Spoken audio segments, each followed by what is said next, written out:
Welcome back. Study കോർണറിൻ്റെ പുതിയൊരു വീഡിയോയിലേക്ക് എല്ലാവർക്കും സ്വാഗതം. നമ്മൾ തൊട്ട് മുന്നത്തെ ക്ലാസ്സിൽ പ്ലാന്റ് സെൽസിനെ കുറിച്ചും അതിനകത്തുള്ള സെൽ ഓർഗനൽസിനെ കുറിച്ചും പഠിച്ചു കഴിഞ്ഞു അല്ലേ? ഓരോ ഓർഗനലിൻ്റെ ഫങ്ഷനും നമ്മൾ പഠിച്ചിട്ടുണ്ട്. ഓക്കെ, ഇന്ന് നമ്മൾ പഠിക്കാൻ പോകുന്നത് അതിൻ്റെ കണ്ടിന്യൂവേഷനാണ്. ഇനി നമുക്ക് പഠിക്കാനുള്ളത് ടിഷ്യൂസ് എന്ന് പറയുന്ന ഭാഗമാണ്. സെൽസിനെ കുറിച്ച് നിങ്ങൾ പഠിച്ചു, ഇനി പഠിക്കാനുള്ളത് ടിഷ്യൂസാണ്.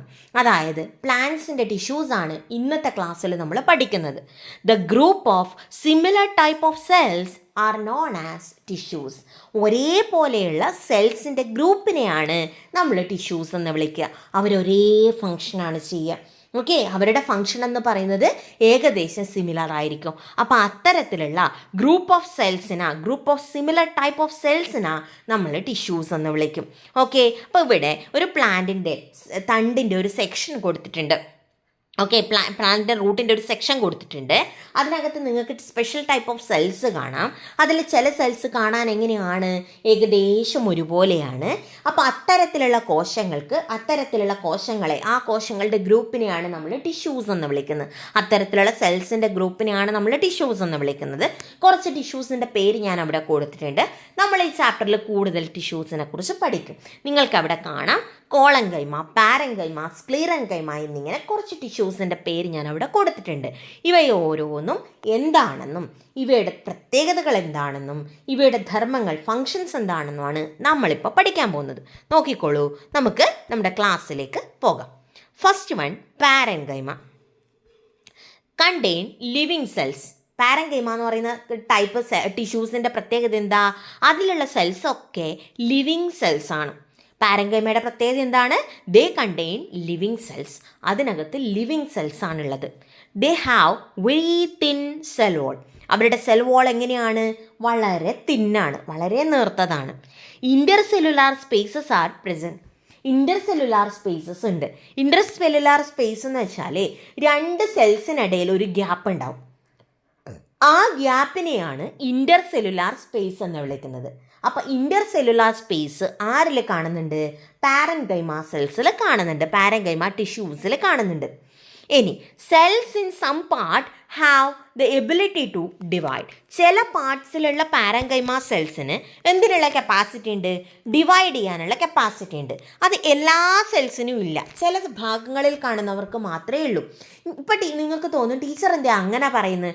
നമ്മളല്ലേ പഠിച്ചത് സെല്ലിന് ഡിവൈഡ് ചെയ്യാനുള്ള കപ്പാസിറ്റി ഉണ്ടെന്ന്. ഇപ്പം എന്താ ഇങ്ങനെ പറയുന്നത്? Cells in some part have ability to divide.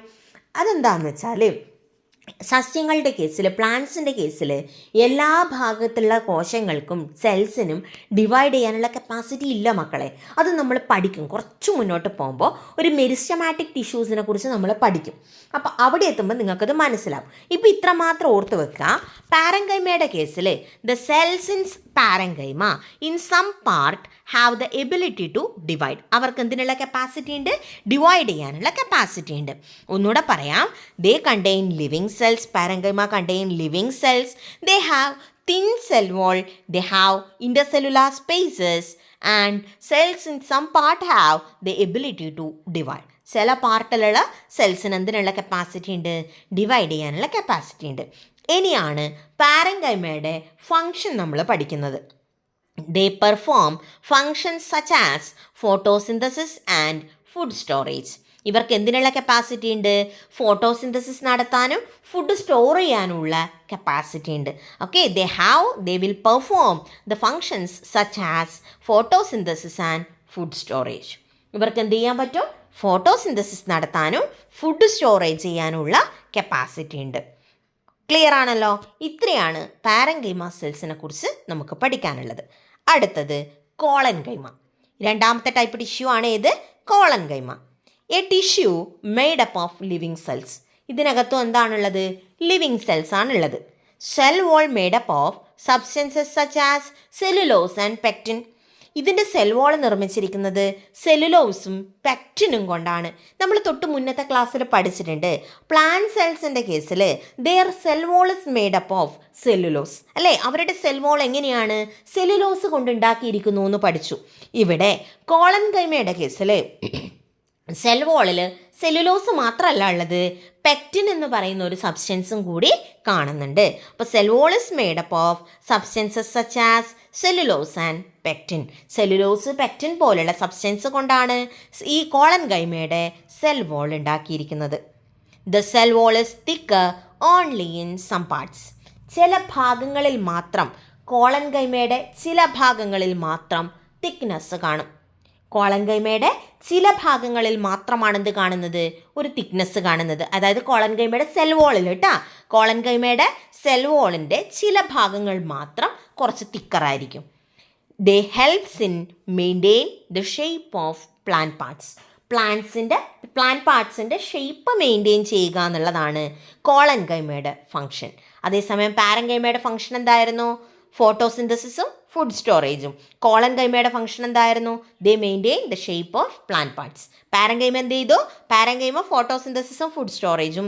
കോളൻകൈമ they help to maintain the shape of plant parts. Clear ആണല്ലോ. ഇനി നെക്സ്റ്റ് സ്ക്ലീറൻകൈമ. മൂന്നാമത്തെ ആളാരാണ്? Sclerenchyma. The tissue consist of dead cells. ഇതിനകത്തുള്ള സെൽസ് എങ്ങനെയാണ്? ഡെഡ് സെൽസ് ആണ്, ജീവനില്ല ഇവർക്ക്. Okay, they have very thick cell wall. ഇവരുടെ സെൽ വോൾ എങ്ങനെയാണ്? തിക്നെസ് കൂടുതലാണ്, എല്ലാ ഭാഗവും ഒരുപോലെ തിക്കാണ് കേട്ടോ.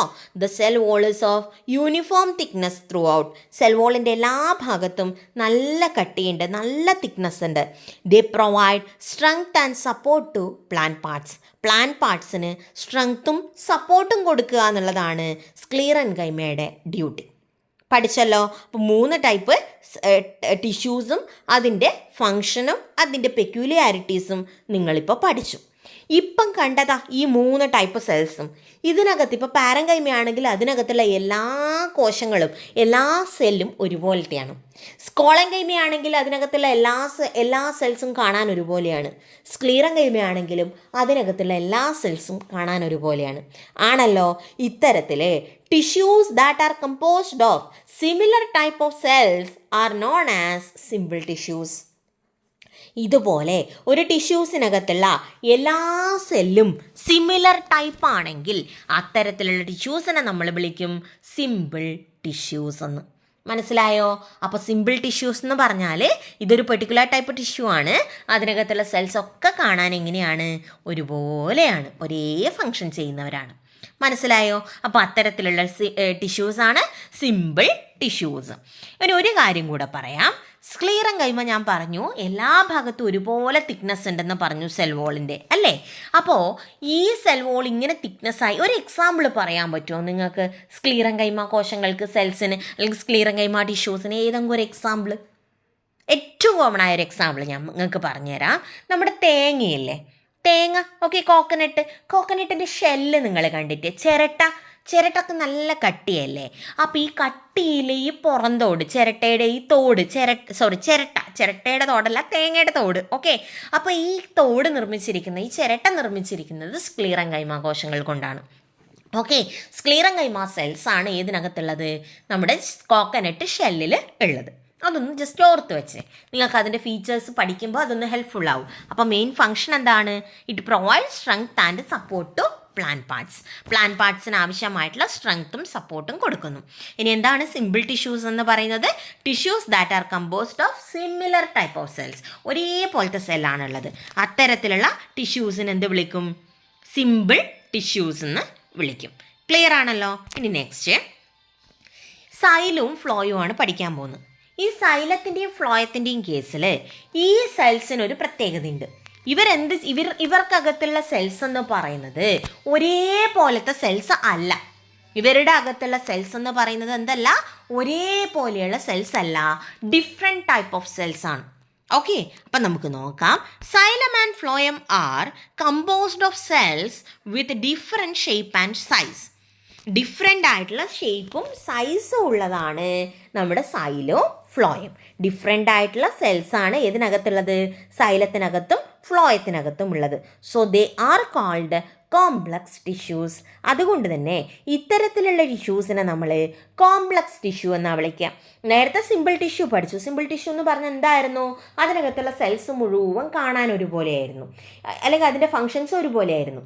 എന്നാൽ കോംപ്ലക്സ് ടിഷ്യൂസിൻ്റെ കേസിലോ അതിനകത്തുള്ള സെൽസ് ഒരുപോലെയല്ല, ഡിഫറെൻറ്റ് ടൈപ്പ് ഓഫ് സെൽസ് ആണ് ഇവിടെ ഉള്ളത്, സൈലത്തിലും ഫ്ലോയത്തിലും ഉള്ളത്.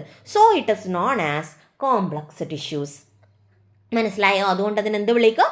കോംപ്ലക്സ് ടിഷ്യൂസ് എന്ന് വിളിക്കും. ഇനി ഈ ഓരോന്നിൻ്റെ സൈലത്തിൻ്റെയും ഫ്ലോയത്തിൻ്റെയും ഫംഗ്ഷൻ നമുക്ക് പഠിക്കണം. Conduction of water and salt to the leaves take place through xylem. നിങ്ങൾക്കറിയാം പ്ലാന്റ്സിന് വെള്ളം വേണം, വാട്ടർ വേണം അല്ലേ? പ്ലാന്റ്സിന് വേണ്ട വാട്ടർ എവിടെ നിന്നാണ് കിട്ടുക? ആകാശത്ത് നിന്ന് കിട്ടുമോ? ഇല്ല, അത് അതിൻ്റെ റൂട്ട് വഴിയാണ് മണ്ണിൽ നിന്ന് വെള്ളം വലിച്ചെടുക്കുന്നത് ആണല്ലോ. അപ്പം ഇങ്ങനെ റൂട്ട് വലിച്ചെടുക്കുന്ന ഈ വാട്ടർ കണ്ടൻറ്റ് അതിൻ്റെ ലീവ്സിലേക്ക് എത്തിക്കണം. അത് പോകുന്നത് ഒരു ട്യൂബിലേക്കൂടെയാണ്. ആ ട്യൂബാണ് സൈലം. ഓക്കെ, അപ്പം നമുക്ക് നോക്കാം. Conduction of water and salt to the leaves take place through xylem. വാട്ടറിൻ്റെയും സാൾട്ടിൻ്റെയും മൂവ്മെൻറ്റ് പ്ലാന്റ്സിൻ്റെ കേസിൽ നടക്കുന്നത് സൈലത്തിലൂടെയാണ്. അതേസമയം phloem carries food synthesized by the leaves to different parts of plant body. Plant ബോഡിയുടെ ഡിഫറെൻറ്റ് പാർട്സിലേക്ക് സസ്യങ്ങൾ ഉണ്ടാക്കുന്ന, പ്ലാന്റ്സ് ഉണ്ടാക്കുന്ന ഫുഡ്, ഫോട്ടോസിന്തസിസ് നടത്തിയിട്ട് ഉണ്ടാക്കുന്ന ഈ ഫുഡ് ട്രാൻസ്പോർട്ട് ചെയ്യുന്നത് ഫ്ലോയം വഴിയാണ്. Okay, phloem carries food synthesized by the leaves to different parts of the plant body. സസ്യങ്ങളുടെ ലീവ്സ് ആണ് ഫുഡ് പ്രിപ്പയർ ചെയ്യുന്നത്. ഈ പ്രിപ്പയർ ചെയ്ത ഫുഡ് പ്ലാന്റ്സിൻ്റെ ഡിഫറെൻറ്റ് പാർട്സിലേക്ക് കൊണ്ടുപോവേണ്ടതായിട്ടുണ്ട്. അങ്ങനെ കൊണ്ടുപോകുന്നതാണ് ഫ്ലോയം. അപ്പോൾ സൈലത്തിൻ്റെ ഫംഗ്ഷൻ പഠിച്ചു, ഫ്ലോയത്തിൻ്റെ ഫംഗ്ഷനും പഠിച്ചു. ഇനി നമ്മളിതൊരു ടേബിളാക്കി പഠിക്കും. അപ്പോൾ എന്താ പറയുക, കോംപ്ലക്സ് ടിഷ്യൂസും നമ്മൾ പഠിച്ചു, സിമ്പിൾ ടിഷ്യൂസും പഠിച്ചു. ഇനി ഇതിനെ ഒരു കോളാക്കിയിട്ട് ഞാൻ കൊടുത്തിട്ടുണ്ട്. നിങ്ങളുടെ ടെക്സ്റ്റ് ബുക്കിലുള്ള സെയിം കോളാണ്. നമുക്ക് നോക്കാം. ജസ്റ്റ് പറഞ്ഞു പോവുകയുള്ളൂ, കാരണം നമ്മൾ ഓൾറെഡി പഠിച്ച കാര്യങ്ങളെ ഒന്ന് അവിടെ കണ്ടൻസ് ആയിട്ട് കൊടുത്തിട്ടുണ്ട്, അത്രയേ ഉള്ളൂ. നോക്കാം. ഇപ്പോൾ plant tissues, parenchyma contain living cells with thin cell wall, intercellular spaces are present. Main function photosynthesis and food storage. Then second one collenchyma. They are living tissues. Living tissues ആണ്. Certain parts of the cell wall has thickening. സെൽ വാളിൻ്റെ ചില ഭാഗത്ത് thickening ഉണ്ട്. Function എന്താ? Maintain the shape of plant parts. Plant പാർട്സിൻ്റെ shape maintain ചെയ്യുന്നു collenchyma. അടുത്തത് sclerenchyma. Dead cells with thick cell wall. Sclerenchyma എന്ന് പറയുന്നത് എന്താണ്? ജീവനില്ലാത്ത സെൽസ് ആണ്, ഡെഡ് സെൽസ് ആണ്, വിത്ത് തിക്ക് സെൽ വോൾ. അതിൻ്റെ സെൽ വോളിന് നല്ല തിക്നെസ് ഉണ്ട്. The cell wall is of uniform thickness throughout. എല്ലാ ഭാഗത്തും സെൽ വോളിൻ്റെ എല്ലാ ഭാഗത്തും ഒരുപോലെ തിക്നെസ് കാണപ്പെടുന്നുണ്ട്. Then function it provide strength and support to plant parts. Plant പാർട്സിന് ആവശ്യമായിട്ടുള്ള സ്ട്രെങ്ത്തും സപ്പോർട്ടും ഒക്കെ കൊടുക്കുന്നത് സ്ക്ലീറങ്കൈമയാണ്. Then xylem and phloem. സൈലത്തിൻ്റെ കേസിൽ composed of cells with different shape and size. Different ഷേപ്പും സൈസൊക്കെയുള്ള സെല്ല് കൊണ്ടാണ് സൈലവും ഫ്ലോയും രണ്ടും ഉണ്ടാക്കിയിട്ടുള്ളത്. ഇനി സൈലത്തിൻ്റെ function conduction of water and salt to the leaves. ലീവ്സിലേക്ക് വെള്ളവും സാൾട്ടും ഒക്കെ കൊണ്ടുപോകുന്നു. ഫ്ലോയത്തിൻ്റെ കേസിൽ it carries food synthesized by the leaves to different parts of the plant body. Synthesise ചെയ്ത ഫുഡ് പ്ലാന്റ് ബോഡിയുടെ ഡിഫറെൻറ്റ് പാർട്സിലേക്ക് ട്രാൻസ്പോർട്ട് ചെയ്യുന്നു. ഇത്രയാണ് ആരുടെ ഡ്യൂട്ടി? ഫ്ലോയത്തിൻ്റെ ഡ്യൂട്ടി. ഇനി നമ്മൾ പഠിക്കാൻ പോകുന്നത് നമ്മുടെ പ്ലാന്റ്സിലെ ഡിവിഷന് കപ്പാസിറ്റിയുള്ള, നമ്മുടെ മനുഷ്യന്മാരുടെ അല്ലെങ്കിൽ മറ്റ് ജീവികളുടെയും ശരീരം വളരുന്നത് പോലെയല്ല പ്ലാന്റ്സ് വളരുക അല്ലേ? പ്ലാന്റ്സ് എത്ര നീളം വെച്ച് പോകുന്നുണ്ട്, നമ്മൾ മനുഷ്യന്മാരതുപോലെ നീളം വെച്ച് പോവോ? ഇല്ല. അതുകൊണ്ട് തന്നെ പ്ലാന്റ്സിൽ ഡിവൈഡ് ചെയ്യാനുള്ള കപ്പാസിറ്റിയുള്ള ചില സ്പെഷ്യലൈസ്ഡ് സെൽസിൻ്റെ ഗ്രൂപ്പ് ഉണ്ട്. ആ ടിഷ്യൂസിനെയാണ് മെരിസ്റ്റമാറ്റിക് ടിഷ്യൂ എന്ന് വിളിക്കുക. എന്താ വിളിക്കുക? Meristematic tissue. എന്താണെന്ന് നോക്കാം. Meristematic tissues are composed of cells that are capable of continuous division. Continuous division നടത്താൻ കപ്പാസിറ്റിയുള്ള സെൽസിനെയാണ് മെരിസ്റ്റമാറ്റിക് ടിഷ്യൂസ് എന്ന് വിളിക്കുക. ആ സെൽസിൻ്റെ ഗ്രൂപ്പിനെയാണ് മെരിസ്റ്റമാറ്റിക് ടിഷ്യൂസ് എന്ന് വിളിക്കുക. Meristematic cells can meristematic cells cause growth of the plants. പ്ലാന്റ്സിൻ്റെ ഗ്രോത്തിന് ഹെൽപ്പ് ചെയ്യുന്നത് മെരിസ്റ്റമാറ്റിക് സെൽസ് ആണ്. ഓക്കെ, അപ്പോൾ നിങ്ങൾക്ക് ഇവിടെ മെരിസ്റ്റമാറ്റിക് സെല്ലിൻ്റെ ഒരു ചിത്രം കൊടുത്തിട്ടുണ്ട് താഴെ. അതിൻ്റെ ഫീച്ചറും കൊടുത്തിട്ടുണ്ട്. എന്തൊക്കെയാണെന്ന് നോക്കാം. Abundant cytoplasm. ഇഷ്ടം പോലെ സൈറ്റോപ്ലാസം ഉണ്ടാവും. ലാർജ് ന്യൂക്ലിയസ്, ഒരു വലിയ ന്യൂക്ലിയസ് ഉണ്ടാവും. പിന്നെയോ it has very thin cell wall. Cell wall വളരെ തിന്നായിരിക്കും. ഓക്കെ, അപ്പം നല്ലോണം സൈറ്റോപ്ലാസം ഉണ്ടാവും, ലാർജ് ന്യൂക്ലിയസ് ആയിരിക്കും, വളരെ തിന്നായിട്ടുള്ള സെൽ വോൾ ഉണ്ടാവും. ഓക്കെ, ഇതാ ഇവിടെ റൈറ്റ് സൈഡിൽ ഞാൻ ഒരു മെരിസ്റ്റമാറ്റിക് ടിഷ്യൂസിൻ്റെ ഒരു ചിത്രവും കൊടുത്തിട്ടുണ്ട്. അതിനകത്തും നിങ്ങൾക്ക് ക്ലിയറായി മനസ്സിലാവും ഒരു വലിയ ന്യൂക്ലിയസ്, റെഡ് കളറിലൊരു ന്യൂക്ലിയസ് കൊടുത്തിട്ടുണ്ട്. യെല്ലോ കളറിൽ കാണുന്ന ഭാഗമാണ് അതിൻ്റെ സൈറ്റോപ്ലാസം, ലൈറ്റ് ഗ്രീൻ കളറിൽ കാണുന്നതാണ് അതിൻ്റെ സെൽ വോള്. അപ്പോൾ വളരെ തിന്നായിട്ടുള്ള സെൽ വോൾ ഉണ്ട്, ലാർജ് ന്യൂക്ലിയസ് ഉണ്ട്, അബണ്ടൻ്റ് സൈറ്റോപ്ലാസം ഉണ്ട്. ഇതൊക്കെയാണ് മെരിസ്റ്റമാറ്റിക് ടിഷ്യൂസിൻ്റെ പ്രത്യേകതകൾ. മനസ്സിലായല്ലോ? ഇനി ഇപ്പോൾ പ്ലാന്റ്സിൻ്റെ കേസിലുള്ള ടിഷ്യൂസിനെ പ്രധാനമായിട്ടും 2 കാറ്റഗറി ആക്കുക. ഒന്നാമത്തെ ടൈപ്പാണ് മെരിസ്റ്റമാറ്റിക് ടിഷ്യൂ, രണ്ടാമത്തെ ടൈപ്പാണ്, ഇനി മെരിസ്റ്റമാറ്റിക് ടിഷ്യൂസിന് കുറച്ച് കാറ്റഗറിയും കൂടി ഉണ്ട്, അത് പഠിക്കേ. രണ്ടാമത്തെ ടൈപ്പ് എന്ന് പറയുന്നത് പെർമനൻറ്റ് ടിഷ്യൂസ് ആണ്. ഓക്കെ, മെരിസ്റ്റമാറ്റിക് ടിഷ്യൂസും പെർമനൻറ്റ് ടിഷ്യൂസും. അതിൽ നമ്മൾ നേരത്തെ പഠിച്ച കോളങ്കൈമിയും സ്ക്ലീറങ്കൈമിയും പാരങ്കൈമിയും ഒക്കെ ഇല്ലേ, ആ സൈലും ഫ്ലോയും ഒക്കെ ഇല്ലേ, അതൊക്കെ പെർമനൻറ്റ് ടിഷ്യൂസിൽ വരുന്നതാണ്. നമുക്കത് പറയാം. അപ്പോൾ ആദ്യത്തെ കാറ്റഗറി എന്താണ്? മെരിസ്റ്റമാറ്റിക് ടിഷ്യൂസ് ആണ്. അതിന് എന്ത് ചെയ്യാനുള്ള കപ്പാസിറ്റി ഉണ്ട്? കണ്ടിന്യൂസ് ഡിവിഷൻ നടത്താനുള്ള കപ്പാസിറ്റി ഉണ്ട്. ഇനി 3 ടൈപ്പ് മെരിസ്റ്റാണ് ഉള്ളത്. 3 ടൈപ്പ് മെരിസ്റ്റാണ് പ്ലാന്റ്സിൻ്റെ കേസിലുള്ളത്. ഒന്നാമത്തത് അപ്പിക്കൽ മെരിസ്റ്റം. ഒന്നാമത്തെ ടൈപ്പ് മെരിസ്റ്റം എന്താണ്? Apical meristem. It is seen at the tip of root and stem. പ്ലാന്റ്സിൻ്റെ റൂട്ടിലും സ്റ്റെമ്മിലും കാണുന്ന മെരിസ്റ്റാണ് അപ്പിക്കൽ മെരിസ്റ്റം. ഏറ്റവും അറ്റത്ത് കാണുന്ന മെരിസ്റ്റമാണ് apical meristem. Those seen at the lateral sides are called lateral meristem. റൂട്ടിൻ്റെയും ഷൂട്ടിൻ്റെയും അറ്റത്ത് കാണുന്നത് അപ്പിക്കൽ മെരിസ്റ്റം. ഇത് റൂട്ടും ഷൂട്ടും നീളം വെക്കാൻ വേണ്ടി സഹായിക്കും. ഇനി 2 സൈഡിൽ ലാറ്ററൽ സൈഡ്സിൽ കാണുന്ന മെരിസ്റ്റമാണ് ലാറ്ററൽ മെരിസ്റ്റം. ഇത് സസ്യങ്ങൾ തടി കൂടാൻ സഹായിക്കും, വണ്ണം വെക്കാൻ സഹായിക്കും, തിക്നെസ് കൂടാൻ സഹായിക്കും. മനസ്സിലായോ? ഇനി in monocot plants the meristem seen in between 2 nodes is called intercalary meristem. പ്ലാന്റ്സിൽ in case of monocot plants, മോണോകോട്ട്സിൻ്റെ കേസിൽ അവരിൽ കാണുന്ന ഒരു സ്പെഷ്യൽ ടൈപ്പ് ഓഫ് മെരിസ്റ്റം ഉണ്ട്. 2 നോഡുകളിൽ കാണുന്ന മെരിസ്റ്റം, ഇതിനെയാണ് ഇന്റർകാലറി മെരിസ്റ്റം എന്ന് പറയുന്നത്. ചിത്രം തൊട്ടടുത്ത സ്ലൈഡിലുണ്ട്, നമുക്ക് കാണാം. നോക്കിക്കോളൂ, ഈ പിക്ചറിനകത്ത് നിങ്ങൾക്ക് കാണാൻ പറ്റുന്നത് അപ്പിക്കൽ മെരിസ്റ്റാണ്. അപ്പിക്കൽ മെരിസ്റ്റം എന്ന് വെച്ചാൽ റൂട്ടിൻ്റെ അപ്പെക്സിലും ഉണ്ടാവും, ഷൂട്ടിൻ്റെ അപ്പെക്സിലും ഉണ്ടാവും. എന്നാൽ നോക്കിക്കേ, ടിപ്പ് ഓഫ് സ്റ്റെം കൊടുത്തിട്ടുണ്ട്, ഏറ്റവും അറ്റത്ത് അപ്പിക്കൽ മെരിസ്റ്റം ഉണ്ട്. ടിപ്പ് ഓഫ് റൂട്ടും കൊടുത്തിട്ടുണ്ട്, ഏറ്റവും അറ്റത്ത് എന്തുണ്ട്? അപ്പിക്കൽ മെരിസ്റ്റം ഉണ്ട്. ഈ അപ്പിക്കൽ മെരിസ്റ്റം കണ്ടിന്യൂസ് ആയിട്ട് ഡിവൈഡ് ചെയ്യും, അപ്പോഴാണ് അതിൻ്റെ നീളം കൂടുക. മനസ്സിലായോ? ഇനി ലാറ്ററൽ മെരിസ്റ്റം എന്ന് വെച്ചാൽ 2 സൈഡിലുള്ള മെരിസ്റ്റം, 2 സൈഡിൽ യെല്ലോയിഷ് കളർ കണ്ടുവാ, അതാണ് ഇതെന്ന് ലാറ്ററൽ മെരിസ്റ്റം. ഈ ലാറ്ററൽ മെരിസ്റ്റമാണ് തടി കൂടാൻ വേണ്ടി സഹായിക്കുക. ഇനി നോക്കിയേ, ഇതൊരു മുളയുടെ ചിത്രമാണ്. ഇതൊരു മോണോകോട്ട് പ്ലാന്റ് ആണ്. ഈ മോണോകോട്ട് പ്ലാന്റിൻ്റെ കേസിൽ ഇത് ഇടക്കിടക്ക് കട്ടി കൂടിയ ഭാഗങ്ങൾ കണ്ടോ നിങ്ങൾ അല്ലേ? ചില ഭാഗത്ത് കട്ടി, പിന്നെ ഒരു സ്പേസ്, പിന്നെ ഒരു കട്ടി കൂടിയ ഭാഗം. ഈ കട്ടി കൂടിയ ഈ 2 ഭാഗങ്ങളെയാണ് നോഡ് എന്ന് വിളിക്കുക. ഈ നോഡിൽ കാണുന്ന മെരിസ്റ്റാണ് ഇന്റർകാലറി മെരിസ്റ്റം. ഈ നോഡ്സിൽ കാണുന്ന മെരിസ്റ്റാണ് ഇത് ഇന്റർകാലറി മെരിസ്റ്റം. ഓക്കെ, ക്ലിയർ ആണല്ലോ? അപ്പോൾ നോട്ട്സിൽ ഇന്റർകാലറി മെരിസ്റ്റം കാണുന്നു. ക്ലിയർ ആണേ? ഇനി ഒരു ക്വസ്റ്റ്യൻ ഇതാ ഇവിടെ. The stem of plants like a bamboo does not have lateral growth. അതായത് നമ്മുടെ ബാംബു പോലെയുള്ള മുളകൾ പോലെയുള്ള ചെടികൾ അതധികം തടി വെക്കൂല. എന്താണ് കാരണം? Why? Find out the reason. അതിൻ്റെ കാരണം ഇതാണ്, അവരുടെ കേസിൽ ലാറ്ററൽ മെരിസ്റ്റം അതിൻ്റെ അളവ് വളരെ കുറവാണ്. ഓക്കെ, മുള പോലെയുള്ള ബാംബു പോലെയുള്ള പ്ലാന്റ്സിൽ ലാറ്ററൽ മെരിസ്റ്റത്തിൻ്റെ അളവ് വളരെ കുറവാണ്. ലാറ്ററൽ മെരിസ്റ്റം ഉണ്ടായാലേ പ്ലാന്റ്സിൻ്റെ തടി കൂടൂ, വണ്ണം കൂടുള്ളൂ. അപ്പോൾ ആരിലില്ല അത്? ലാറ്ററൽ ഗ്രോത്ത് കാണിക്കാൻ വേണ്ടിയിട്ട് ആരിലതില്ല? ബാംബൂസിൻ്റെ ഒന്നും കേസിൽ ലാറ്ററൽ മെരിസ്റ്റംസ് ഇല്ല. അതുകൊണ്ടാണ് അവർക്ക് എന്തില്ലാത്തത്? ലാറ്ററൽ ഗ്രോത്ത് ഇല്ലാത്തത്. മനസ്സിലായോ? ക്ലിയർ ആണല്ലോ? അപ്പം 3 ടൈപ്പ് മെരിസ്റ്റമാറ്റിക് ടിഷ്യൂസ് നിങ്ങൾ പഠിച്ചു. എന്തൊക്കെയാണ്? Apical meristem, lateral meristem and intercalary meristem നിങ്ങൾ പഠിച്ചു കഴിഞ്ഞു. എല്ലാ മെരിസ്റ്റത്തിൻ്റെയും ഡ്യൂട്ടി എന്താ? കണ്ടിന്യൂസ് ആയിട്ട് ഡിവൈഡ് ചെയ്യുക, പ്ലാന്റ്സിൻ്റെ ഗ്രോത്തിന് ഹെൽപ്പ് ചെയ്യുക എന്നുള്ളതാണ്. ക്ലിയർ ആണോ? ഇനി നമുക്കിന്ന് പഠിക്കാനുള്ളതിൻ്റെ ലാസ്റ്റ് ഭാഗങ്ങളിലേക്കാണ് നമ്മൾ എത്തിക്കൊണ്ടിരിക്കുന്നത്. നോക്കിക്കോളൂ. Cell clusters or tissues that have lost their ability to divide are known as permanent tissues. അതായത് ഇപ്പം നമ്മൾ പഠിച്ചത് മെരിസ്റ്റമാറ്റിക് ടിഷ്യൂസ് ആണ്. കണ്ടിന്യൂസ് ഡിവൈഡ് ചെയ്യാനുള്ള കപ്പാസിറ്റി ഉള്ള ടിഷ്യൂ ആണ് മെരിസ്റ്റമാറ്റിക് ടിഷ്യൂ. കുറച്ച് നാൾ കഴിഞ്ഞാൽ ഈ മെരിസ്റ്റമാറ്റിക് ടിഷ്യൂസിന് അതിൻ്റെ കപ്പാസിറ്റി നഷ്ടമാവും. കണ്ടിന്യൂസ് ആയിട്ട് അതിപ്പോൾ ഫോർ എക്സാമ്പിൾ ഒരു സ്റ്റെമ്മിൻ്റെ അറ്റത്ത് കുറച്ച് മെരിസ്റ്റമാറ്റിക് ടിഷ്യൂസ് ഉണ്ട്, അവ കണ്ടിന്യൂസ് ആയി ഡിവൈഡ് ചെയ്തു. എന്നിട്ട് അവിടെ കുറേ മെരിസ്റ്റംസ് ഉണ്ടായി അല്ലേ? അതിൽ താഴേക്കുള്ള ഭാഗങ്ങൾ മുഴുവൻ എന്തായി മാറും? അതിൻ്റെ മെരിസ്റ്റമാറ്റിക് കപ്പാസിറ്റി ഇല്ലാണ്ടാവും. അപ്പോൾ എന്ത് ടൈപ്പ് സെല്ലായി മാറും? എന്ത് ടൈപ്പ് ടിഷ്യൂ ആയി മാറും? പെർമനൻറ്റ് ടിഷ്യൂ ആയി മാറും.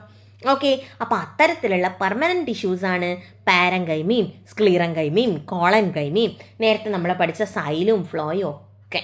ഓക്കെ, അപ്പോൾ പ്ലാന്റ്സിൻ്റെ കേസിലെ ടിഷ്യൂസിനെ നമുക്ക് പ്രധാനമായിട്ടും 2 ടൈപ്പ് ആക്കാം: മെരിസ്റ്റമാറ്റിക് ടിഷ്യൂസും പെർമനൻറ്റ് ടിഷ്യൂസും. മെരിസ്റ്റമാറ്റിക് ടിഷ്യൂസിന് എക്സാമ്പിളാണ് apical meristem, lateral meristem and intercalary meristem. Apical meristem, lateral meristem and intercalary meristem. ഇനി പെർമനൻറ്റ് ടിഷ്യൂസിന് എക്സാമ്പിൾ മീൻസ് പെർമനൻറ്റ് ടിഷ്യൂസ് വീണ്ടും 2 ടൈപ്പ്: സിമ്പിൾ ടിഷ്യൂസും കോംപ്ലക്സ് ടിഷ്യൂസും. നമ്മൾ നേരത്തെ പറഞ്ഞതാ. സിമ്പിൾ ടിഷ്യൂസ് എന്ന് പറഞ്ഞാൽ അതിനകത്തുള്ള സെൽസ് മുഴുവൻ ഒരു ടൈപ്പ്. കോംപ്ലക്സ് ടിഷ്യൂസോ അതിനകത്തുള്ള സെൽസ് മുഴുവൻ ഡിഫറെൻറ്റ് ടൈപ്സ്. ഓക്കെ, അപ്പോൾ സിമ്പിൾ ടിഷ്യൂസിന് എക്സാമ്പിളാണ് പാരങ്കൈമ, കോളങ്കൈമ, സ്ക്ലീറങ്കൈമ എന്നിവ. പാരങ്കൈമയും കോളങ്കൈമയും സ്ക്ലീറങ്കൈമയും എന്താണ്? സിമ്പിൾ ടിഷ്യൂസാണ്. അതേസമയം കോംപ്ലക്സ് ടിഷ്യൂസിന് എക്സാമ്പിളാണ് സൈലവും ഫ്ലോയവും. മനസ്സിലായോ? അപ്പോൾ ഇത്രയാണ് നമ്മൾ ഇന്നത്തെ ക്ലാസ് പഠിക്കുന്നത്. ഒന്നുകൂടെ പറയാം. Plant tissues 2 type: meristematic tissue, permanent tissue. അതിൽ പെർമനൻറ്റ് ടിഷ്യൂ തന്നെ വീണ്ടും 2 ടൈപ്പ്: സിമ്പിൾ ടിഷ്യൂസും കോംപ്ലക്സ് ടിഷ്യൂസും. സിമ്പിൾ ടിഷ്യൂസാണ് പാരങ്കൈമ, കോളങ്കൈമ, സ്ക്ലീറങ്കൈമ എന്നിവ. കാരണം അതിലുള്ള സെൽസ് മുഴുവൻ കാണാൻ ഒരുപോലെ ആയിരിക്കും, അതിൻ്റെ ഫങ്ഷൻസും ഏകദേശം സിമിലർ ആയിരിക്കും. കോംപ്ലക്സ് ടിഷ്യൂസിൻ്റെ കേസിൽ അത് കാണാൻ അതിനകത്തുള്ള സെൽസ് ഡിഫറെൻറ്റ് ടൈപ്സ് ആയിരിക്കും. സൈലം വാട്ടർ ട്രാൻസ്പോർട്ടിന് ഹെൽപ്പ് ചെയ്യുന്നു, ഫ്ലോയം ഫുഡ് ട്രാൻസ്പോർട്ടിന് ഹെൽപ്പ് ചെയ്യുന്നു. ഇനി meristematic tissues 3 type: apical meristem, lateral meristem, intercalary meristem. Apical മെരിസ്റ്റത്തിൻ്റെ കേസിൽ അത് ടിപ്പിലാണ് ഉണ്ടാവുക, നീളം വെക്കാൻ സഹായിക്കും. ലാറ്ററൽ മെരിസ്റ്റം അതിൻ്റെ സൈസ് തിക്നെസ് കൂടാനാണ് ഹെൽപ്പ് ചെയ്യുന്നത്. ഇൻ്റർകാലറി മെരിസ്റ്റത്തിൻ്റെ കേസിൽ അത് പ്രത്യേകിച്ച് മോണോകോട്ട് പ്ലാന്റ്സിൻ്റെ കേസിലാണ് ഇൻ്റർകാലറി മെരിസ്റ്റംസ് കാണുന്നത്, എസ്പെഷ്യലി ബാംബു പോലെയുള്ള പ്ലാന്റ്സിൻ്റെ കേസിൽ. അപ്പോൾ ഇത്രയാണ് നമ്മൾ ഇന്നത്തെ ക്ലാസ്സിൽ പഠിക്കുന്നത്. ഇത് നന്നായിട്ട് പഠിച്ച് മനസ്സിൽ ഉറപ്പിച്ച് വെക്കുക. എക്സാമിന് ചോദ്യ സാധ്യതയുള്ള ഒരു ഭാഗമാണിത്. ഓക്കെ, എക്സാമിന് നല്ലോണം ചോദിക്കാനുള്ള സാധ്യത ഈ ഭാഗത്ത് നിന്നുണ്ട്. തൊട്ട് മുന്നേ പഠിച്ച ഭാഗത്തുമുണ്ട്. ഇത് രണ്ടും നന്നായിട്ട് പഠിച്ചു വെക്കുക. നിങ്ങളുടെ അഭിപ്രായങ്ങൾ കമൻറ്റുകളായി രേഖപ്പെടുത്തുക. ലൈക്ക് ഇടാൻ മറക്കരുത്. അതുപോലെ തന്നെ ചാനൽ ആദ്യമായിട്ട് കാണുന്നവരുണ്ടെങ്കിൽ സബ്സ്ക്രൈബ് ചെയ്യാനും മറക്കരുത്. ഓക്കെ, അപ്പം നമുക്ക് മറ്റൊരു ക്ലാസ്സുമായിട്ട് വീണ്ടും കാണാം. അതുവരെ ഗുഡ് ബൈ.